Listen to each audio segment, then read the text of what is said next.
Oi, pessoal, tudo bem? Então, eu vou fazer um react desse vídeo, né, com o Jack Conte, né, ele fala da morte dos seguidores e o futuro da criatividade, né, na internet, nas mídias, e é uma palestra recente, né, ela tem 46 minutos, eu vou tentar fazer rapidinho, uns 10 minutos, resumir o que eu vi e passar minhas impressões, tá bom? Espero que seja útil aí para vocês, tá? Vamos lá. If you're just in tech, like anybody in tech, creator economy tech. Okay, awesome, cool. All right, cool mix. Então, ele é uma pessoa criativa, né? E ele aqui no início do vídeo ele vai explicar o background criativo dele. Of folks here Então, today. então ele trabalhou com música, né? Fazendo tudo de uma forma bem artesanal. E ele vai falar um pouco da evolução da Web 1.0, desse trabalho dele quando estava na Web 1.0, na 2.0, né? Muita gente, igual ele, eu também, desde o início da internet, a gente acompanhou tudo bem do início, né? É uma questão interessante, né? Até uma coincidência agora parando para pensar. Sculpey, and then I did a photo shoot with him, and I got a great shot. But then I had to use the lasso tool and Essa daí é na época ele aprendendo a usar um Photoshop, né, para fazer o álbum dele, a capa do álbum. Photoshop to cut him out. And this was before the magnetic lasso tool, so I had to do that shit by hand, and that took way Ele falou que ele faz uma brincadeira aqui, né, que é antes dessa ferramenta do Photoshop. too long. But none of that. Broadcast yourself. The whole idea of Web 2 was that for the first time as a creative person, you could easily participate on.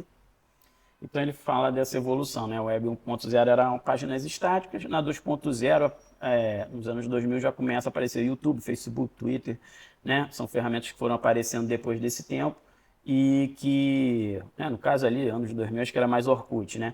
Mas que abriu um caminho, né, ainda mais para uma pessoa, tanto para ele que é músico, né, acabou tendo uma banda, mas para um artista, todos os artistas, né? Um artista plástico, foi antes você tinha que colocar um site e divulgar ele, né, na 1.0. Na 2.0 você já tinha acesso às mídias e uma pessoa física podia fazer esse tipo de trabalho, de se divulgar e de ter já um canal, né? Antes disso daí, na realidade, era só uma solução corporativa para você conseguir uma divulgação em portais, né? Então, você conseguia fazer uma fanbase, né? A partir desses recursos, né, da Web 2.0. On the internet. You could post and tweet and upload instead of just being a passenger. And I thought that was fucking awesome. Honestly, I still think it's fucking awesome. It's so easy to forget how magical this is, how special this is. Saying, and I ate. Aí aqui ele fala como é que era difícil, né? Que para ele no início ele apostou muito nisso, um esforço muito grande e porque ele tinha esse sonho. E ele teve que ver os amigos deles, né? Indo por caminhos mais tradicionais, virando banqueiros, né?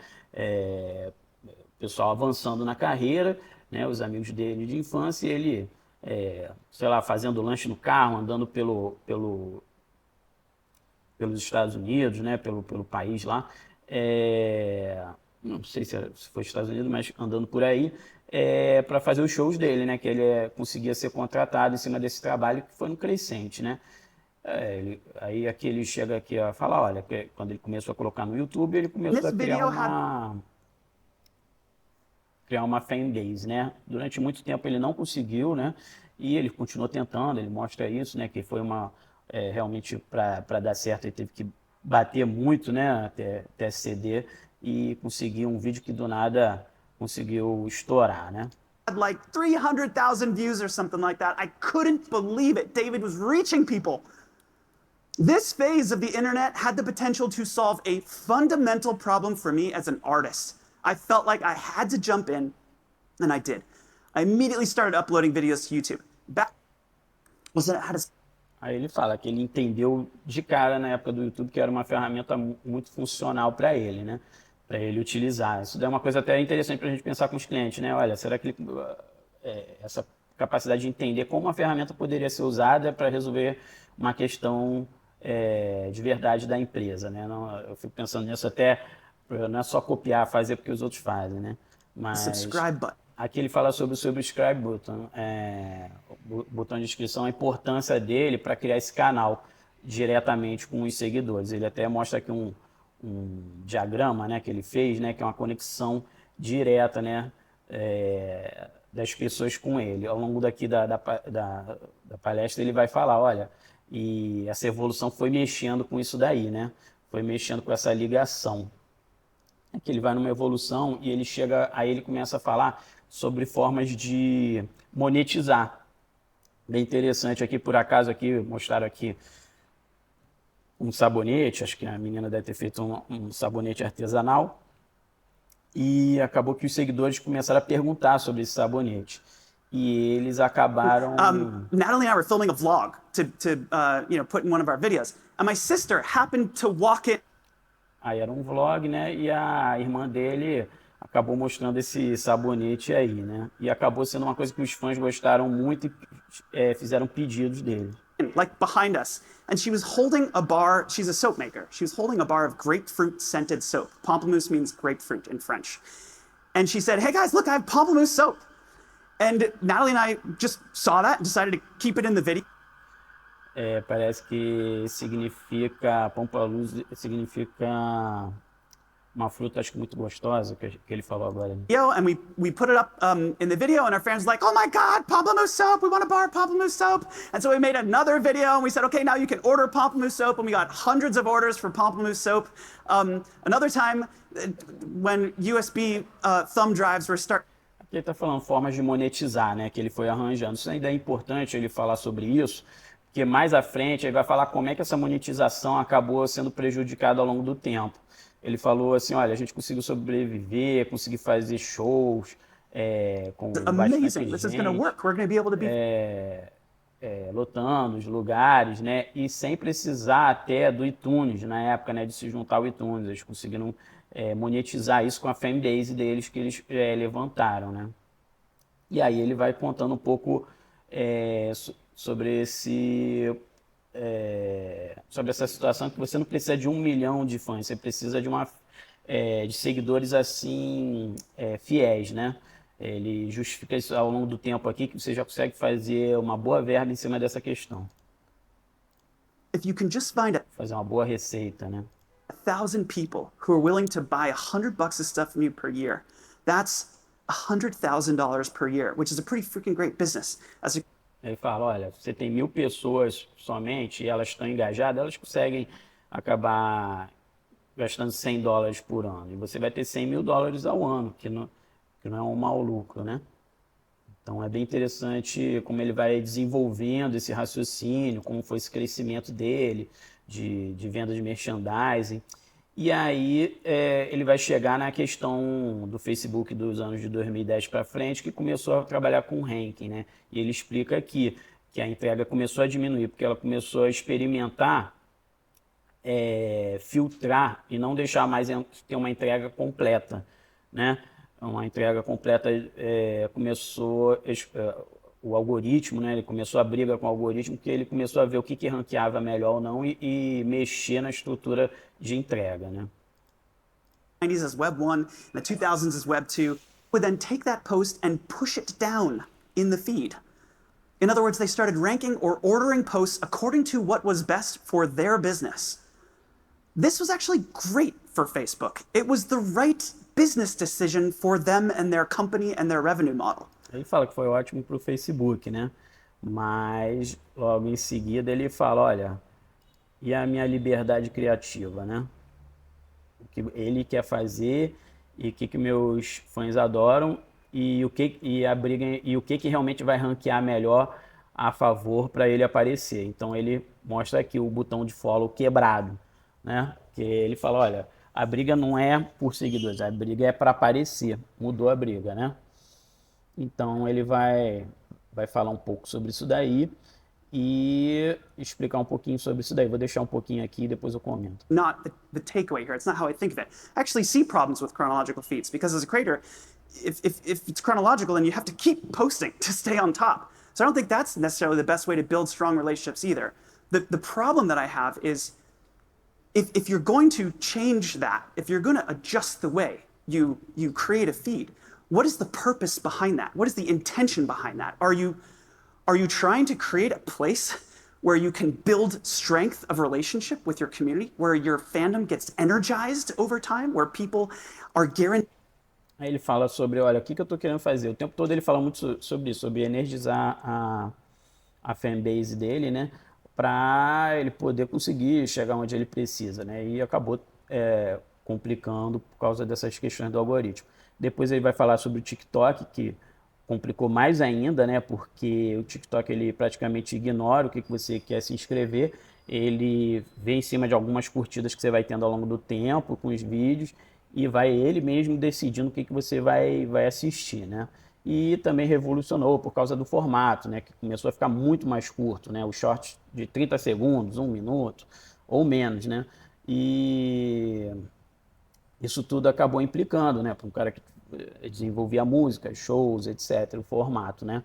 Então, essa adaptação. Então, ele sendo uma das pessoas mais importantes aí na plataforma que ele vai falar mais à frente, da Patreon, ele vai falar o que ele está desenvolvendo de novidades, de coisas para combater, né? De recursos para combater esse tipo de situação. Então, ele chega a falar que esse tipo de acontecimento complicou muito o mercado, de forma que ele modificou, né? Foi mais uma modificação no mercado e que acabou tirando o emprego de muita gente, né?